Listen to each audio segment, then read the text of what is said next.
Lilac Kitty has all types of Reddit stories that will make you think, cry and laugh. Only real stories.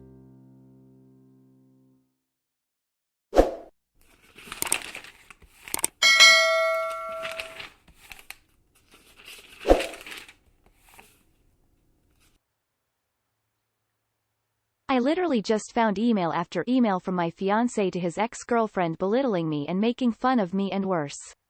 I am seriously shocked beyond belief. My fiancé, Dale, and I have been together for 5 years. We are as solid as I guess anyone thinks they are before something like this blindsides them. I am in total and complete shock. I'm just sitting here shaking. I can't even cry yet. Dale is at work right now. I haven't texted him or called him or anything at this point. When we got together he had just broken up with his college sweetheart. She was his first love. I was afraid I was rebound. He said that wasn't true. I believed him. Rest is history. Sorry as this is rushed and all over the place. Nothing makes sense in my head right now. I used his laptop about 2 hours ago to open his contacts list he has saved on there so I could get addresses for our wedding invites. Been telling him to get those to me for over a week, so I decided to do it.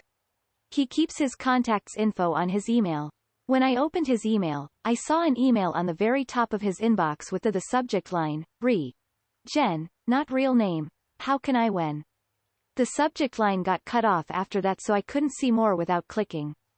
Jen is the name of his ex from college. I sat there for at least 10 minutes trying to decide if I should open it or not. I decided he should have nothing to hide, so I did it. Rest of the subject line was, Jen, how can I when you still exist? The email was her replying to a string of emails between the two of them that has gone on for over a week. Long story short, Dale is still in love with Jen. He thinks about her constantly. He'll never find another woman like her. Even worse is that he makes fun of me and she laughs about it. One email she asks him why I don't make him happy and isn't he satisfied with me? I can't remember word for word, and I don't feel like reading it again, but he said something like, she tries. She's just not good though, way too vanilla. I love her, but the only way I can get off is when I think about f***ing you and how wet you'd get. I think every inch of my bed was soaked from your pussy. I have the biggest hard on just thinking about it. And then she answered with a bunch of lol and said she felt sorry for the poor girl. Another thing he said was that he made fun of me for having a large scar across my chest, onto my left breast, which has disfigured the nipple a bit. He said it looked like something out of Edward Scissorhands. That is almost too much to bear. He might as well have punched me in the gut. I was in an awful car accident when I was a teenager. I had a big piece of dashboard shatter and basically fly into my chest. I almost died. I've never been ashamed of the scar. It's like a constant reminder that I survived something a lot of people don't, and I should be grateful to be alive. The slight disfigurement of the nipple doesn't bother me either. I've always had the attitude of, if someone doesn't want me because of a nipple, FK them. But to hear him make fun of something he knows is a result of something so major in my life. My friend was thrown from the backseat and lost her life, is just. I have no words. The emails go on. Some are explicit. One she described how she just masturbated while thinking about how he used to go down on her for hours. I'm assuming that these emails are just a small portion of their contact. The first email in the thread was Dale talking about how he doesn't think he can marry me and that he thinks about leaving me almost constantly. He said if she lived in this state he'd already have left me. It didn't sound like the first time they'd reconnected, so I'm guessing if I snooped I'd find texts too. I don't need to snoop further. I've seen all I need to. Obviously I'm not going to stay. Despite what he said about me, I'm pretty great and I know this. He said he misses backdoor. Apparently I'm too vanilla to give it to him. Thing is, I've tried to initiate that as I enjoy it and he told me he wasn't into that. So he lied. Just to cast me in bad light. I'm so f***ing mad I just want to throw his shit into a pile and light it on fire. But I won't. Because I don't want to give him the satisfaction of knowing how much he hurt me. I'm not sure why I posted here. It's too fresh to talk to my friends and family. Should I just pack my stuff and leave with no explanation? Just ghost? I've got too much dignity to scream and cry in front of him. I don't know what to do. I don't know if I want comfort or advice or what. I just needed someone to know what happened so I don't feel so alone right now. TL. Dr. Fiance made fun of me and sent explicit emails to his ex. Just found them. Heartbroken, angry, hurt, every emotion ever going on. Don't know if I should just ghost him and never see him again or confront him. I need nice words from internet strangers or something right now. Update. Hey everyone. First off, thank you for caring so much about my situation. You all have great advice, encouragement, and you helped me hold on to the strength I need to make it through this. I still have a lot to get through and I'm hurting so much right now. It comes in waves. Sometimes I feel so empowered and strong, then 10 minutes later I'm crying in a ball and feel like I can't move or do anything. Last night I texted Dale and told him that my best friend, Jake, had gotten into a fight with his boyfriend and I was going to go stay with him so he could vent and have somebody with him. I told Jake what happened and showed him the emails. I took pictures of them on my phone in case I needed them for whatever reason. Jake and his boyfriend, Mike, who he had obviously not gotten into a fight with and was there, were infuriated and we all just sort of cried together for a while. They stayed up with me almost all night helping me figure out my next moves. We all agreed that taking the high road was the best route.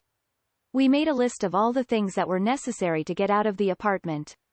Mike is a property manager for a different apartment complex, so this morning he called my property manager and gave her a very condensed, detail-free version of what was happening. I have always thought it important to get to know your property manager in case you ever have a situation where they can help you out, so she always really liked me. Dale and I have been paying rent on a month-to-month basis for about 3 months because we were starting to look for houses to purchase after we settled down after the wedding. My property manager told Mike that working out getting my name off of the rental agreement wouldn't be a problem and to not worry about the 30-day notice that she typically requires for a tenant moving out. As far as finances go, I make about 70% of our combined income and Dale only covers about 30%. When Jake, Mike, and I were discussing the logistics of me moving out, Mike brought up the point that Dale does not make enough to cover the required 3x rent in income each month. Meaning he will most likely be given notice to move out if he cannot find a roommate fast. We lived in a one-bedroom, so I doubt he'll be able to find someone quickly who is willing to sleep on a couch versus having their own bedroom. Especially since I purchased the couch, so there isn't even one there anymore. The thought of this brings me great pleasure, as I'm sure you can imagine. Jake and I each called out of work today and we rented one of those mover pickup trucks. We were pretty organized after making our list and it only took us a couple of trips to get my stuff out and into Jake and Mike's garage for the time being. Dale texted me a couple of times asking how Jake is and if I'm coming home after work tonight. I told him I'm already home, not exactly a lie. I was there at the time, and then I said Jake was going to be okay and that I just couldn't believe how awful people can be to the people they love. Dale agreed and said that he was glad he had such a good girl, like me. It was tempting to say something about how yeah, I'm just so vanilla that way. I didn't, I just told him to always remember that. How great I am to him. He said of course he would. That felt pretty satisfying and I hope he does remember that every day for the rest of his life. Whoever it was that posted about the vanilla ice cream idea, Jake, Mike, and I laughed about that hysterically last night. It was the first thing that made me laugh like that and maybe the only thing for a while, so thank you for that. I didn't end up ruining any of Dale's stuff. I didn't print out the emails and send them to his family, friends. I didn't do anything destructive or spiteful. However, after all my stuff was out, Jake and I made a trip to the grocery store. I took that poster's advice and I bought one of those big plastic tubs of vanilla ice cream. I left it on the counter with a note and my engagement ring. I wrote, I know vanilla isn't your favorite flavor, but this is the only vanilla you'll be eating from now on.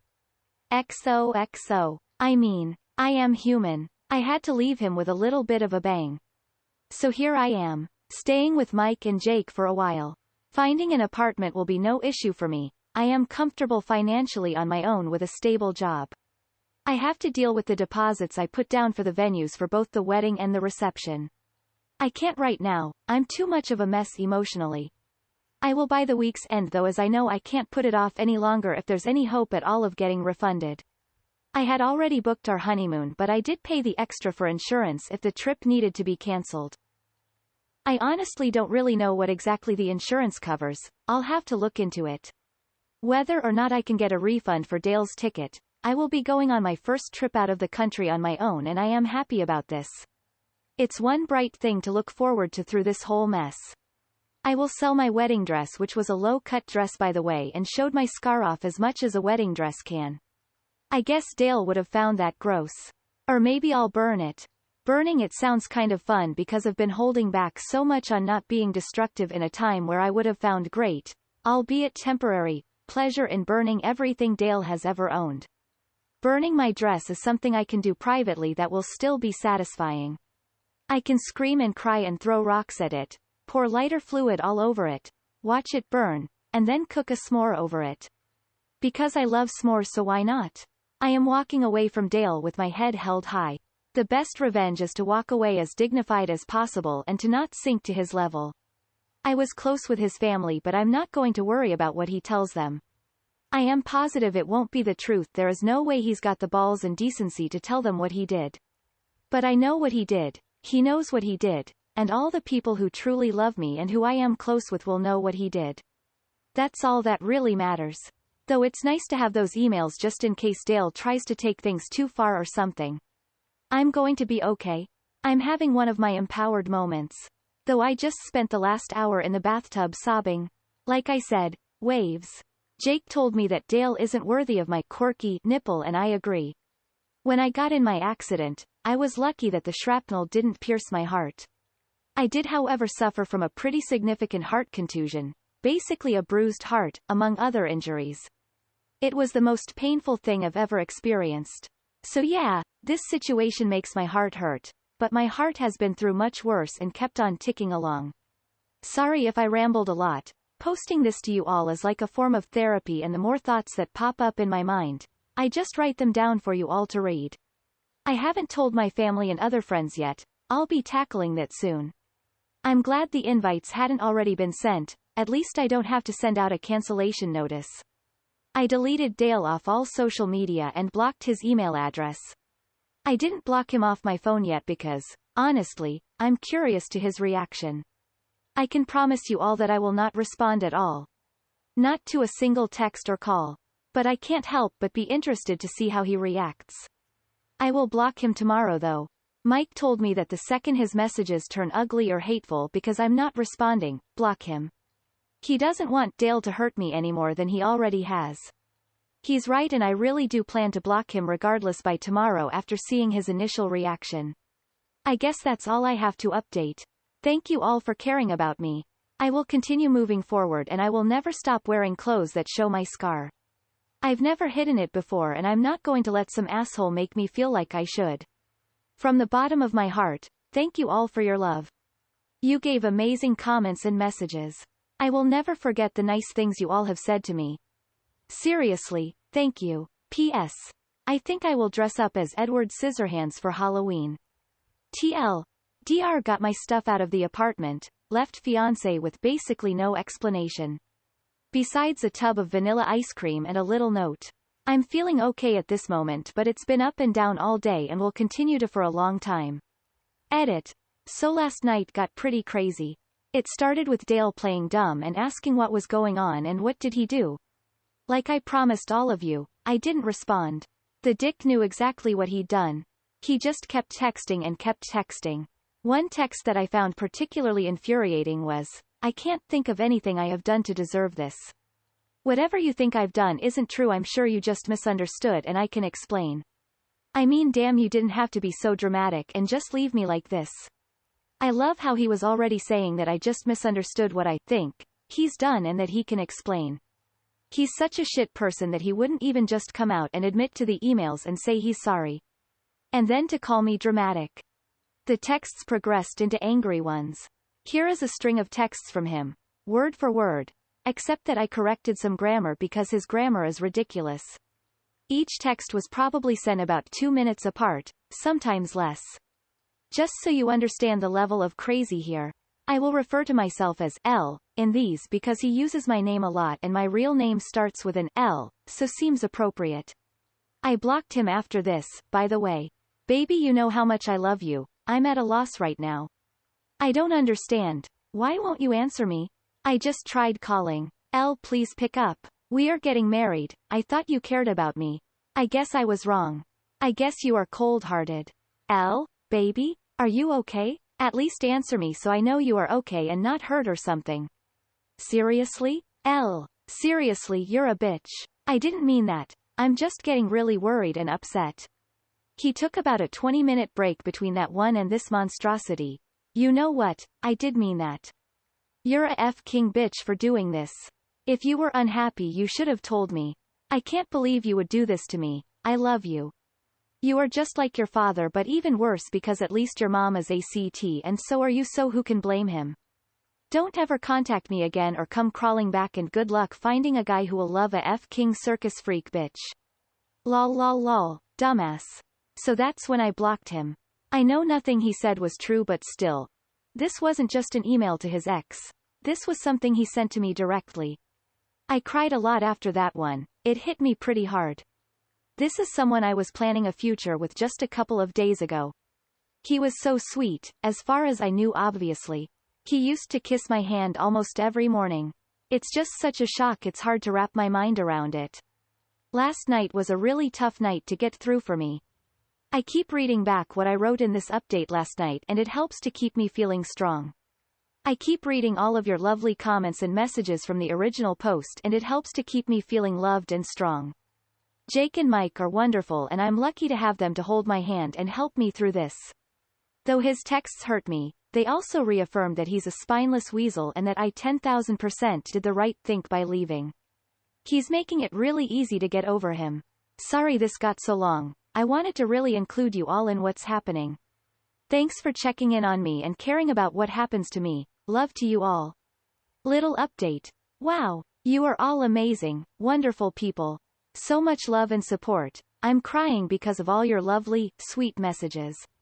It's honestly so encouraging. I had the intention of responding to some comments but the post is now locked. So I just wanted to make sure to update this to say thank you. I hope you all see this. I had a lot of people PM me asking if there were any signs that Dale was an asshole so they know what kind of red flags to look out for. Honestly, no. I wish I could say yes to that so I could potentially prevent others from going through what I did or something similar. He was very attentive and loving. He never once made fun of my appearance, to my face. He seemed to appreciate my ambition and independence. I never felt controlled or criticized for being a financially stable, educated woman. I had a therapist after I lost my friend in the accident. My father had also walked out earlier that year so we were discussing this and how I hadn't seen it coming. My therapist told me that people can make you see whatever they want you to see but that they can't keep up the facade forever.